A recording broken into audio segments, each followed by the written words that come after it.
Ésaïe chapitre 3.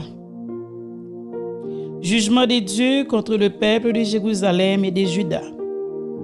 Le Seigneur, l'Éternel des armées, va ôter de Jérusalem et de Juda tout appui et toute ressource de pain et toute ressource d'eau.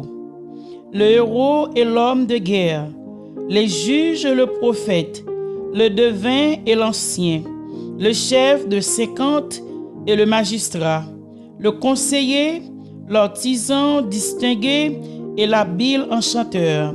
Je leur donnerai des jeunes gens pour chefs, et des enfants domineront sur eux. Il y aura réciprocité d'oppression parmi le peuple. L'un opprimera l'autre, chacun son prochain.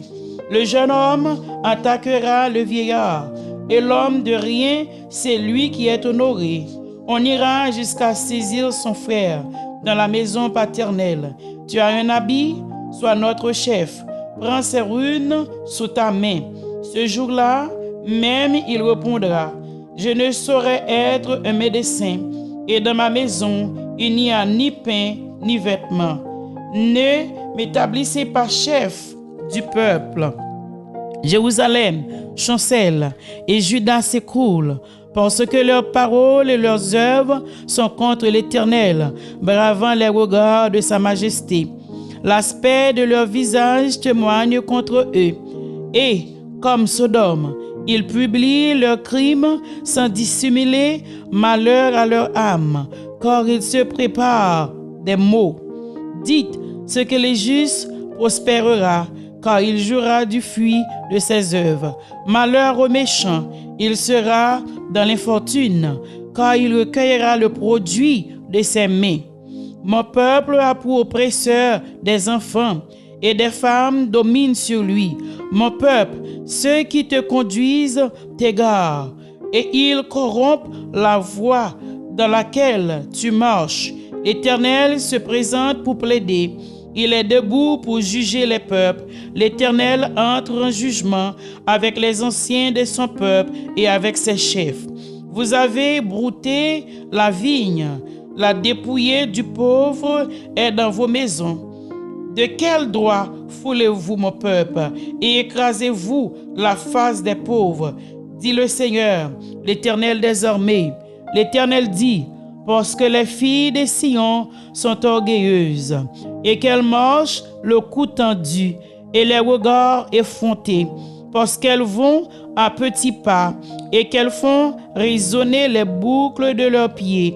Le Seigneur rendra chauve le sommet de la tête des filles de Sion.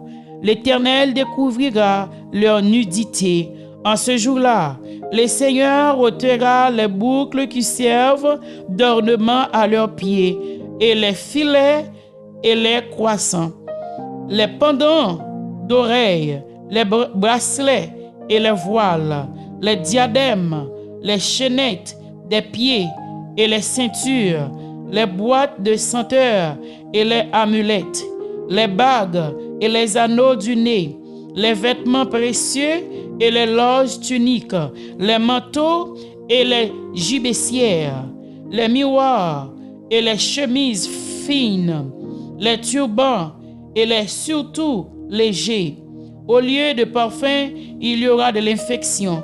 Au lieu de ceinture, une corde. Au lieu de cheveux bouclés, une tête chauve. Au lieu d'un large manteau, un sac étroit.